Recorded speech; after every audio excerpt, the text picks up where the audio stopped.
بہن اور بھائیوں، السلام علیکم۔ آپ کا میزبان وحید جی آپ سے مخاطب ہے۔ خیریت موجود، خیریت مطلوب۔ بلغ العلا بکمالہ، کشف الدجی بجمالہ، حسنت جمیع خصالہ، صلوا علیہ وآلہ۔ شاہ است حسین، بادشاہ است حسین، دین است حسین، دین پناہ است حسین۔ سر داد نہ داد دست در دست یزید، حقا کے بنائے لا الہ است حسین۔ شاہ بھی حسین ہے، بادشاہ بھی حسین ہے، دین بھی حسین ہے، دین کو پناہ دینے والے بھی حسین ہیں۔ سر دے دیا مگر نہیں دیا اپنا ہاتھ یزید کے ہاتھ میں۔ حقیقت تو یہ ہے کہ لا الہ الا اللہ کی بنیاد ہی حسین ہے۔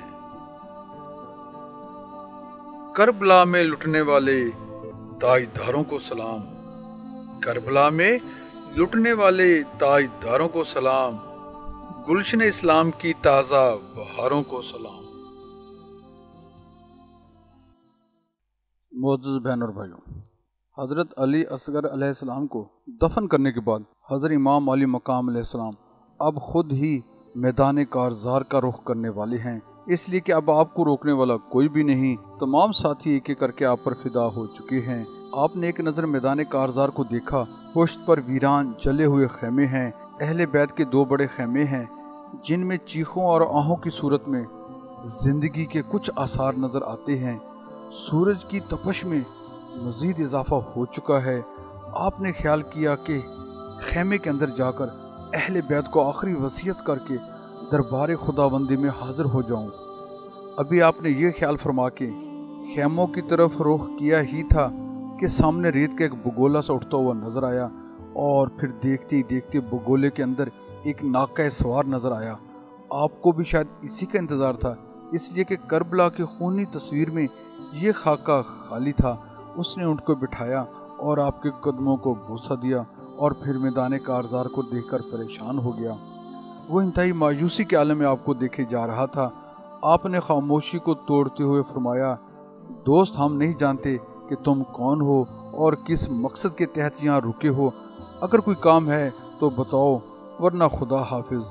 مجھے دشمن بار بار آوازیں دے رہے ہیں۔ اور پھر خیموں کی طرف بڑھنے لگے تو وہ شخص پکار اٹھا، یا امام میری بات سن لیجئے۔ آپ رک گئے۔ اس نے کہا کہ حضور میں آپ کی بیٹی کا قاصد ہوں۔ آپ جب مکہ معظمہ سے کوفہ کی طرف روانہ ہوئے تھے تو میں وہاں موجود تھا۔ حج کرنے کے بعد مدینہ منورہ میں زیارت رسول کرنے کے لیے حاضر ہوا تو وہاں میں نے ایک پردہ نشین بچی کو دیکھا جو روضہ رسول کے ساتھ روضہ بطول کے باہر رو رہی تھی۔ لوگ جا کر اس کے رونے کی وجہ پوچھتے اور پھر اس کا سوال پوچھ کر واپس آ جاتے۔ ایک دن میرے دل میں خیال آیا کہ اس بچی سے پوچھوں کہ اسے کیا ضرورت ہے، شاید میں ہی اس کی کام آ سکوں۔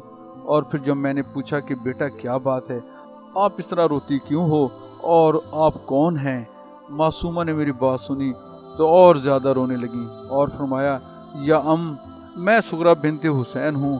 میرے ابا جان مکہ معظمہ سے کوفہ تشریف لے گئے تھے، یہ مجھے چچا عبداللہ بن جعفر نے بتایا تھا۔ کوفہ گئے ہوئے بھی انہیں کئی روز ہو چکے ہیں اور ان کا خیریت نامہ نہیں آیا۔ میں بیمار تھی، اس لیے وہ مجھے چھوڑ کر مکہ معظمہ چلے گئے تھے اور وہیں سے کوفہ چلے گئے۔ مجھے ان سے بچھڑے ہوئے 6 ماہ کا عرصہ ہو گیا ہے۔ چچا جان میرا دل ڈوب ڈوب جاتا ہے۔ میرے ابا جان نے فرمایا تھا کہ ہم تمہیں جلد اپنے پاس بلوا لیں گے۔ میرے پیارے بھائی جان علی اکبر نے میرے ساتھ پکا وعدہ کیا تھا کہ میری پیاری بہن میں تمہیں خود آ کر لے جاؤں گا، مگر نہ ابا جان نے کسی کو لینے کے لیے بھیجا ہے اور نہ ہی بھائی جان علی اکبر ابھی تک آئے ہیں۔ چچا میں بے حد اداس ہو گئی ہوں، مجھے ننھے علی اصغر کی یاد بہت ستاتی ہے۔ میں نے اس کے لیے کئی جوڑے کپڑے سی کر رکھے ہوئے ہیں، اس کے خالی جھولے کو جھلاتی رہتی ہوں۔ یا اگر آپ نے کوفہ کی طرف جانا ہو تو میرا خط میرے ابا جان کے نام لے جائیں، بس میرا یہی کام ہے۔ اس کام کے عوض میں آپ کو کئی چیزیں پیش کر دوں گی۔ اور پھر وہ لڑکی حجرہ کے اندر چلی گئی اور میرے روکتے روکتے ایک ایک کر کے کئی چیزیں اٹھا لی، جن میں کچھ برتن اور ایک جائے نماز تھا، ایک دو کپڑے کی چادریں تھی اور ایک پوٹلی میں چند چھوٹی چھوٹی چیزیں اور سکے وغیرہ بندھے ہوئے تھے۔ میں نے بچی کو دلاسا دیتے ہوئے کہا، لاؤ بیٹی، اپنا خط مجھے دے دو، میں اسی طرف کا رہنے والا ہوں، میں تمہارا خط ضرور پہنچا دوں گا، اور یہ اپنی چیزیں اٹھا لو۔ میں اہل بیت رسول کا خادم ہوں کہ میں ابن رسول کی بیٹی کا قاصد بن کے جاؤں۔ بچی بازی تھی کہ یہ سارا سامان تم ضرور لے جاؤ، تم یہ سامان تھوڑا سمجھ کر نہیں لے رہے، یہ سامان دیکھنے میں تو تھوڑا لگتا ہے لیکن بہت قیمتی سامان ہے بابا، اس میں میری دادی فاطمہ کے ہاتھوں کی کئی چیزیں ہیں، یہ تھوڑا سا سامان قبول کر لو۔ میرے بابا کو جب تم میرا یہ خط دو گے تو وہ تمہیں اور بہت بھی مال و دولت دیں گے۔ میرے ابا جان بہت سخی ہیں، وہ تو سائلوں کو ویسے ہی بہت کچھ دیتے رہتے ہیں، تم تو ان کی بیٹی کے قاصد بن کے جاؤ گے، پھر تمہاری تو بہت ہی قدر کریں گے۔ اس کے علاوہ ہم تمہارے حق میں دعا بھی کریں گے اور اپنے نانا جان سے جنت بھی لے کر دیں گے۔ اس معصومہ نے درد و فراق کی اور بھی بہت سی باتیں کی تھیں جن کے بیان کرنے کی مجھ میں طاقت نہیں۔ میں نے منت سماجت کر کے سامان واپس کر دیا تھا اور یہ خط لے کر آپ تک پہنچا ہوں۔ میں نے دور سے اس طرف فوجوں کو دیکھ لیا تھا، اس لیے راستہ بدل کر ادھر آیا تھا کہ دیکھتا جاؤں یہ لشکر کدھر جا رہا ہے، مگر یہاں آ کر دیکھا تو آپ کو اس حال میں پایا۔ حضرت امام علی مقام علیہ السلام نے ٹھنڈی سانس بھر کر فرمایا، لاؤ میری بیٹی کا خط مجھے دے دو۔ میری بیٹی نے تم سے وعدہ کیا تھا کہ میرے ابا جان تمہیں بہت کچھ دیں گے، اب تم ہمیں ملے ہی ایسے عالم میں ہو کہ ہم تمہیں دنیاوی مال سے وہ کچھ نہیں دے سکتے جو تمہارا حق بنتا ہے، البتہ ہم اپنی بیٹی کا دوسرا وعدہ ضرور پورا کریں گے کہ تمہیں جنت میں اپنے ساتھ لے کر جائیں گے۔ پھر بھی ٹھہرو، ہمیں اہل بیت کے خیموں سے جو میسر آ سکا تمہیں لا کر دیتے ہیں۔ قاصد نے سنا تو چیخیں نکل گئیں، عرض کیا، یا امام، میرے لیے وعدہ آخرت ہی بہت بڑی دولت ہے، خدا کے لیے اپنی یہ امانت بھی لیتے جائیے۔ پھر وہ کجاوے سے ایک چھوٹی سی پوٹلی نکال لایا۔ آپ نے فرمایا، یہ کیا ہے؟ عرض کی، اس میں علی اصغر کے کپڑے ہیں۔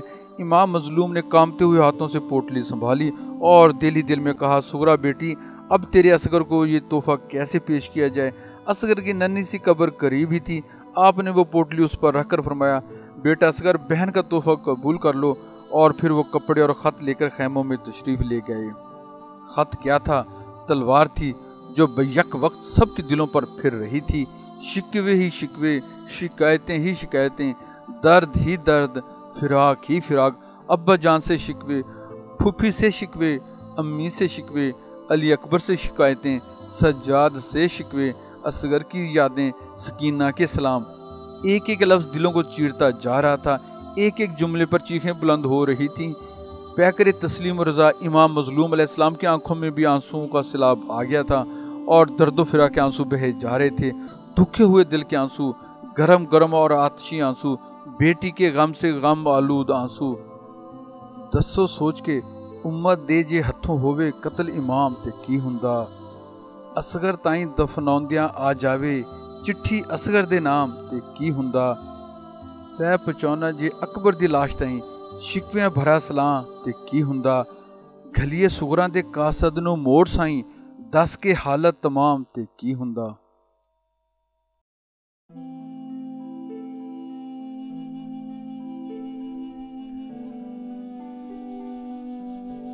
بہن اور بھائیو، اگر آپ ہمارے YouTube چینل وحید جیو پوئٹری پر نئے آئے ہیں تو ہم آپ سے ملتمس ہیں کہ ہمارے چینل کو سبسکرائب کر کے بیل آئیکن پر کلک کر لیں تاکہ ہماری ہر آنے والی نئی ویڈیو کا نوٹیفیکیشن آپ کو جلد سے جلد مل جائے۔ ہماری ویڈیوز لائک کر کے اپنے فرینڈز فیس بک اور واٹس ایپ پر شیئر کریں۔ کمنٹس باکس میں اپنی قیمتی آراء سے ہماری رہنمائی فرمائیں۔ آپ کے یہ پیار بھرے اقدام ہمارے لیے حوصلہ افزا ہوں گے۔ جزاک اللہ۔